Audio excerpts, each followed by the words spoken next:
일본의 한국에 대한 경제 도발 근저에는 과거 침략 역사를 부정하고 독도를 자신들의 땅이라고 우기는 뻔뻔함이 있습니다.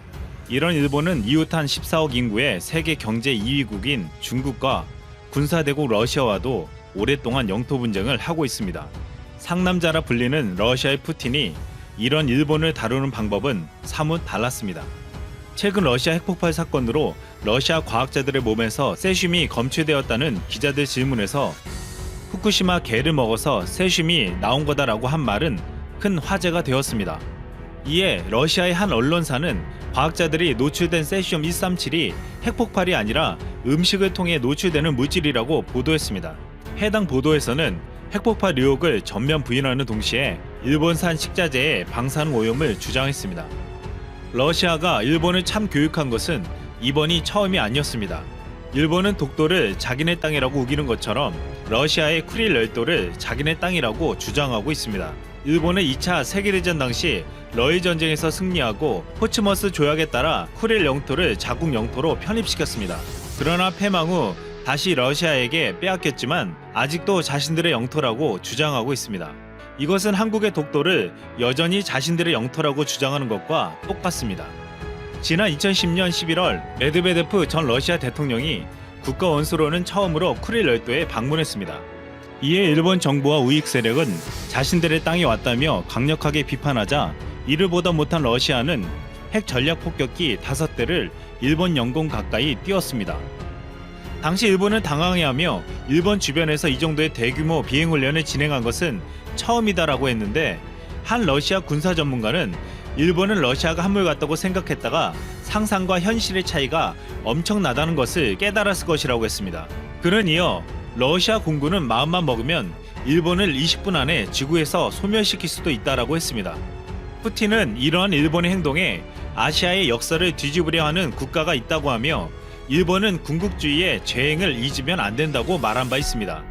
푸틴은 일본이 한국에 불화수소를 수출 규제한다고 하자 한국, 일본이 수출 안 하는 불화수소를 마음껏 가져다 쓰라고 하기도 했습니다. 푸틴은 일본이 쿠릴 영토를 자국 영토라고 주장하는 것 외에도 불만이 많습니다. 현재 미국이 주도하는 대러시아 경제 제재에 일본은 참여하고 있습니다. 일본은 현재 러시아에 대한 금융 지원을 제한하고 있고 자국 기업들이 아시아에 투자하지 못하게 규제하고 있습니다. 최근 일본이 러시아와 맺으려는 평화조약에도 푸틴은 미일 군사 동맹 때문에 어렵다고 말하고 있습니다.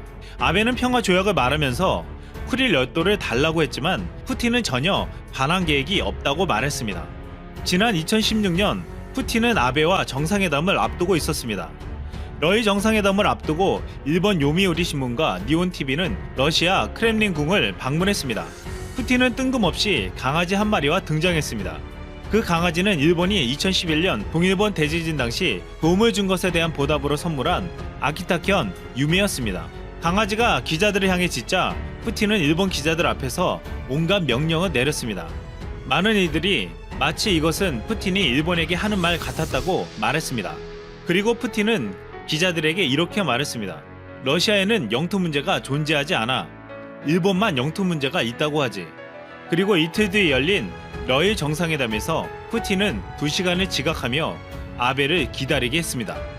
이상 쓸멍이었습니다. 태국이 신종 코로나 바이러스 감염증 확산을 막기 위해 외국인 입국을 금지하고 있는 가운데 한국 기업인에 대한 예외 입국이 처음으로 허용됐다.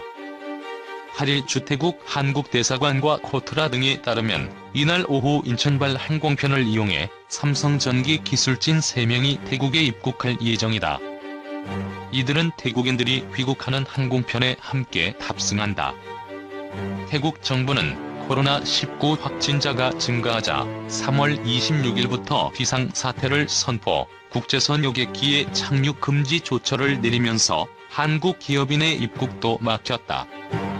그러나 4월 초부터 태국에 진출한 우리 기업들이 대사관과 코트라, 한국 정부 등의 신제품 생산 라인 개발 및 설치나 태국에서 수주한 프로젝트와 관련한 기술진에 대한 예외 입국을 요청한 것으로 알려졌다. 주태국 대사관은 이들 기업을 대상으로 예외 입국 수요를 조사한 뒤 4월 중순부터 태국 당국과 협의에 나섰다. 이웃 건축태국 대사도 손킷 자투스리페타 경제부총리를 비롯한 태국 정부, 의회 고위 관계자 등과 면담을 통해 예외 입국의 필요성 및 미입국 시 태국 경제에 미치는 영향 등을 설명하며 우리 기업인이 태국에 들어올 수 있도록 협조를 요청했다. 한국 외교부 본부와 산업부, 국토부, 코트라 등도 측면에서 지원했다고 대사관 측은 전했다. 이에 따라 태국 정부는 지난주 삼성전기 소속 3명 및 다른 기업인 9명에 대해 예외 입국을 승인했다. 나머지 9명은 13일 이후 태국에 들어올 예정이다. 예외 입국 기업인들은 태국 정부 방침에 따라 입국 후 태국 정부가 격리시설로 지정한 호텔에서 14일간 격리해야 한다.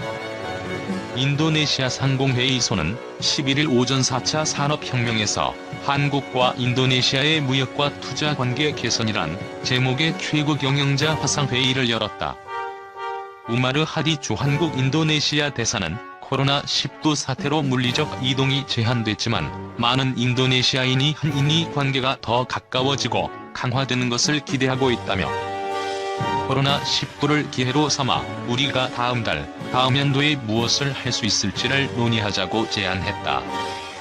김창범 주 인도네시아 한국 대사도 코로나19 사태로 우리는 비즈니스 등 모든 영역과 관련해 매시간 어려운 점, 힘든 점에 대해 듣고 있다며 나는 오늘 기회에 대해 말하고 싶다.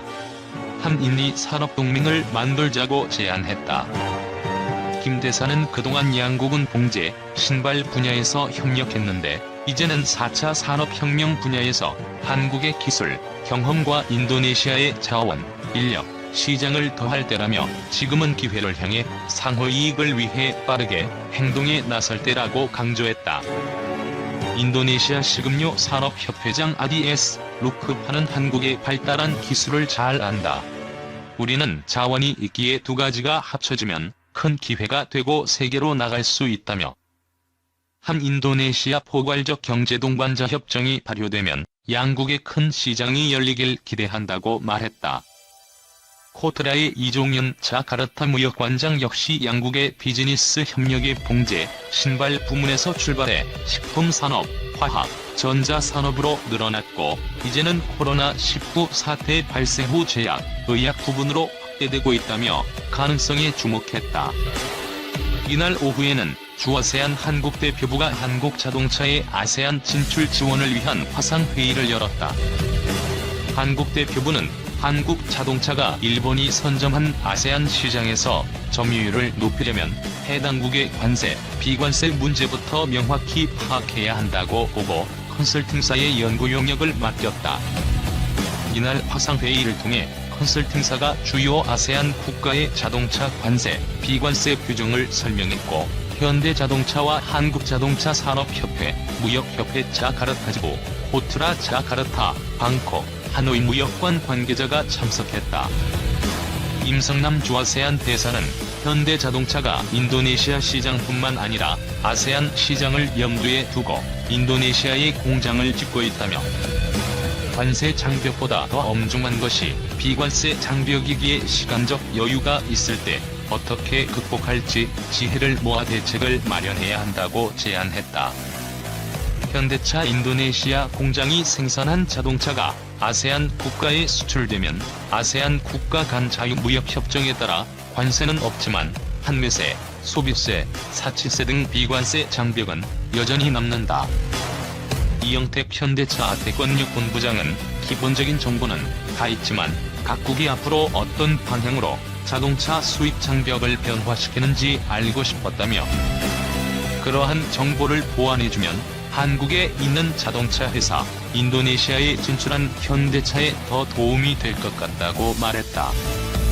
다른 참석자들도 아세안 국가별 기존 관세, 비관세 정보는 선행 자료들이 있기에 코로나19 사태 후 변화 방향성 등에 대한 정보를 추가로 요청했다. 현대자동차 005380이 인도네시아에 1조 8천억여 원을 투자해 아세안 지역에는 최초로 완성차 공장을 건립한다. 자동차 신흥시장으로 떠오른 인도네시아를 직접 공략하면서 아세안 시장 진출을 위한 전략적 교두보를 마련하기 위한 포석이다. 현대차는 26일 오후 현대차 울산 공장에서 조코 위도도 인도네시아 대통령과 정의선, 현대자동차그룹 정의선 수석 부회장 등이 참석한 가운데 인도네시아 정부와 현대차 현지 공장 건설을 위한 투자 협약을 체결했다고 밝혔다. 정 수석 부회장은 현대차의 현지 공장 설립은 인도네시아 정부의 적극적인 협조와 지원을 바탕으로 이뤄낸 성과라면서 인도네시아 정부의 친환경차 정책에 적극 부응하고 아세안 지역 발전에도 지속적으로 기여하겠다고 말했다. 현대차의 인도네시아 공장은 수도 자카르타에서 동쪽으로 약 40km 떨어진 카시시 델 타마스 공단에 들어선다. 부지 면적은 약 77만 6천 제곱미터다. 델 타마스 공단에는 이미 일본 자동차사인 스즈키와 미쓰비시가 진출해 있다. 총 투자비는 15억 5천만 달러이며 이는 2030년까지 제품 개발 및 공장 운영비를 모두 포함한 금액이다. 현대차는 다음 달 착공식을 하고 2021년 말 생산을 시작해 연간 15만 대 규모의 자동차를 생산할 예정이다. 향후 최대 생산 능력을 25만 대까지 끌어올릴 계획이다. 올해 7월 인도네시아에서 정 수석 부회장을 만난 조코 위도도 대통령은 현대차가 인도네시아에서도 적극적인 투자에 나서 꼭 성공해달라며 필요한 지원을 다하고 직접 챙기겠다. 한국 방문 때도 현대차를 방문하고 싶다고 밝힌 바 있다. 그는 이날 투자 협약식 직후 정부 관계자들과 함께 수소전기차 공기정화, 넥소 절개차, 코나 일렉트릭 절개차 및 무선 충전 시스템, 웨어러블 로봇, 전동 킥보드 등 시설을 둘러봤다. 그는 현대차가 인도네시아에 진출하면 인도네시아 국민은 일본차 중심에서 현대차까지 선택의 폭을 넓힐 수 있는 혜택을 갖게 된다며 현대차의 투자가 꼭 성공하길 바란다. 완전 무공해인 수소전기차와 전기차가 매우 인상적이었다고 말했다. 현대차는 이날 조코 위도도 대통령에게 명예사 원증을 증정했다. 일본 전자업체 파나소닉이 생산 비용 절감과 베트남 시장에 대한 접근성을 높이기 위해 태국 가전 공장을 폐쇄하고 베트남으로 냉장고, 세탁기 생산 라인을 이전할 것이라고 일본 경제 전문지 니케이가 보도했다. 21일 니케이에 따르면 파나소닉은 올 가을부터 방콕 외곽에 있는 주요 가전 공장을 폐쇄하고 생산 라인을 하노이 외곽에 있는 가전 공장으로 이전할 계획이다. 태국 생산 라인은 9월에 세탁기, 10월에 냉장고 생산을 중단할 예정이다. 공장은 내년 3월 공식적으로 문을 닫고 연구 개발 시설도 곧 폐쇄된다. 현재 이 공장에 근무하는 약 800명의 직원은 그룹 내 다른 부서로 재배치될 예정이다. 파나소닉은 태국 공장의 베트남 이전에 대해 부품 생산 효율성을 개선하고 비용을 절감하기 위한 조치라고 설명했다. 하노이 외곽에 위치한 공장은 냉장고, 세탁기 및 기타 대형 가전제품을 생산하는 동남아시아에서 가장 큰 파나소닉 공장이다. 파나소닉은 생산 라인의 베트남 이전으로 생산 규모가 태국보다 줄지 않을 것이라고 밝혔다. 파나소닉은 현재 베트남에 8,000명 이상의 직원이 근무하고 있다.